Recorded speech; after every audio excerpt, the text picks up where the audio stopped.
Hi viewers, welcome to our channel. వచ్చే elections లో కడపలో 10కి 10 మావే సీట్లు అంటూ చంద్రబాబు నాయుడు గారు మహానాడులో మాట్లాడడం జరిగింది. మరి పులివెందులో కూడా జగన్మోహన్ రెడ్డి గారిని ఓడించే విధంగా చంద్రబాబు నాయుడు గారు ప్రయత్నాలు చేస్తున్నారా? ఆ రకంగా వ్యూహాలు రచిస్తున్నారా?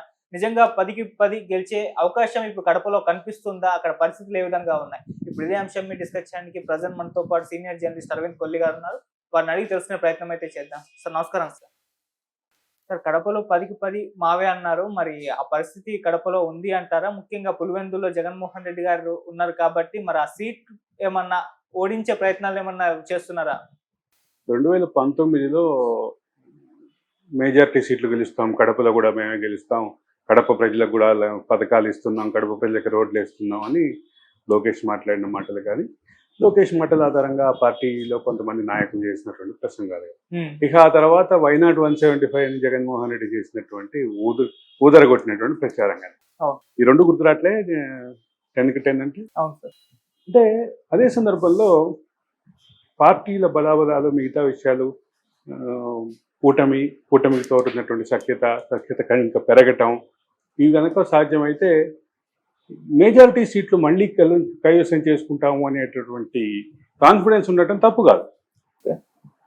10కి 10 వైనాట్ 10 అనేది, కడప వేదిక వైనాట్ 10 అనేది కొంత హైప్ లాగా కనిపించినప్పటికీ ఒక ప్రాథమికమైన అంశం ఏంటంటే, కడప వేదికగా కడప గడ్డ మీద నుంచుని ఈ మాట చెప్పడం అనేది తెలుగుదేశం పార్టీలో పెరిగినటువంటి ఆత్మవిశ్వాసానికి చిహ్నం అని చెప్పక తప్పదు.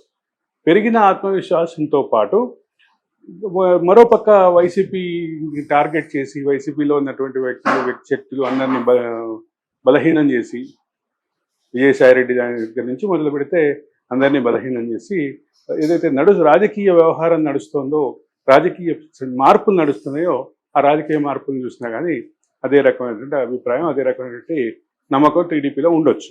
ఓకే. కానీ జగన్మోహన్ రెడ్డిని ఓడించడం అంటే, జగన్మోహన్ రెడ్డికి అది తరాలుగా ఉన్నటువంటి సీటు కాబట్టి జగన్మోహన్ రెడ్డిని ఓడించడం సాధ్యమా అనేటటువంటి ప్రశ్న మీకు, నాకు, మనలాంటి సగటు జీవులకు వచ్చే అవకాశం అయితే ఉంది.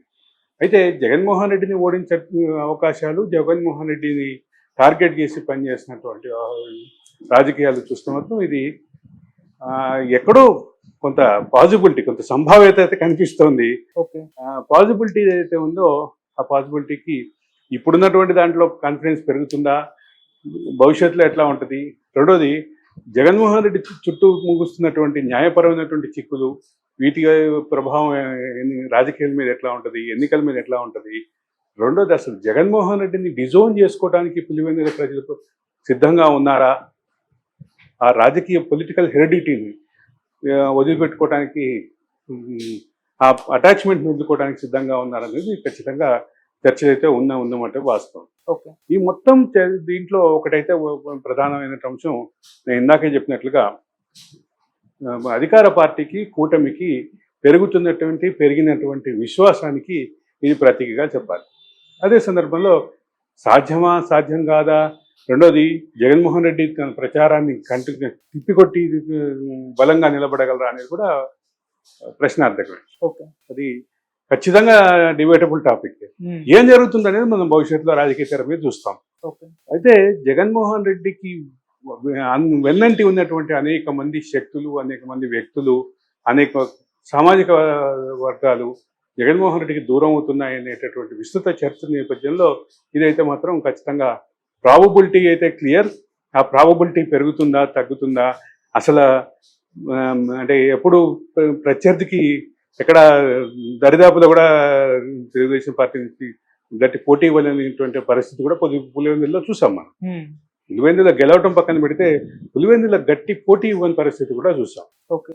తర్వాత అక్కడ మన ప్రత్యర్థి పార్టీకి, అటు తెలుగుదేశం పార్టీ అభ్యర్థిగా ఉన్నటువంటి సతీష్ రెడ్డే వెళ్ళి అక్కడ చేరినటువంటి పరిస్థితులు చూసాం వైసీపీలో. అంటే రాజకీయాల్లో ఇటువంటి ఊహాగానాలు ఇటువంటి చేసే ముందు ఒక ప్రాథమిక అంశం గుర్తుపెట్టుకోవాల్సింది ఏంటంటే, పొలిటికల్ ఓటింగ్ పోలరైజేషన్ ఎటు వెళ్తుంది? జగన్మోహన్ రెడ్డికి అనుకూలత ఉందా? జగన్మోహన్ రెడ్డికి పూర్తిగా ప్రతికూలంగా మారతారా? నిజంగానే జగన్మోహన్ రెడ్డిని డిజోన్ చేసుకుంటారా అనేది మాత్రం మనం రాజకీయ తెర మీద మాత్రమే చూడాలి.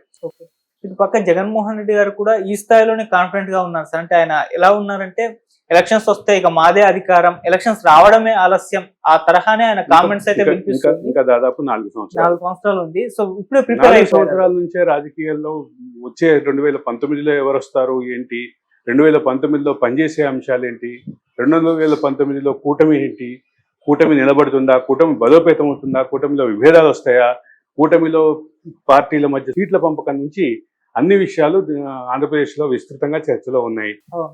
ఆంధ్రప్రదేశ్ రాజకీయాలు చాలా డైనమిక్గా ఉన్నాయి.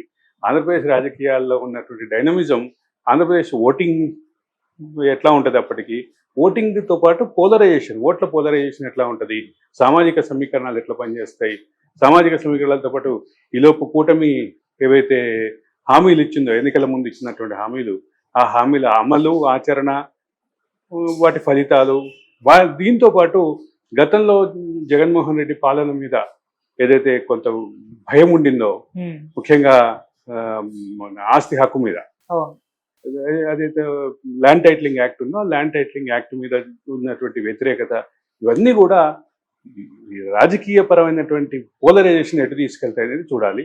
దాని ఆధారంగానే ఏదైనా జరిగేటువంటి అవకాశం ఉంది. రెండోది విస్తృతంగా గమనించాల్సిన ఒక ప్రధాన అంశం ఏంటంటే, జగన్మోహన్ రెడ్డి చుట్టూ ఉన్నటువంటి వాళ్ళందరిపైన కేసులు పడుతున్నాయి. కేసులు పడటంతో పాటు కేసుల్ని ఒక అన్ని రకరకాల రూపాల్లో వస్తున్నాయి. వీటన్నిటికీ కూడా పరిష్కారం ఏంటి, జగన్మోహన్ రెడ్డి తోటి ఎవరు నిలబడతారు, ఎవరు నిలబడే అవకాశం ఉంది అనేది కూడా ఖచ్చితంగా డిబేటబుల్ పాయింట్ గానే.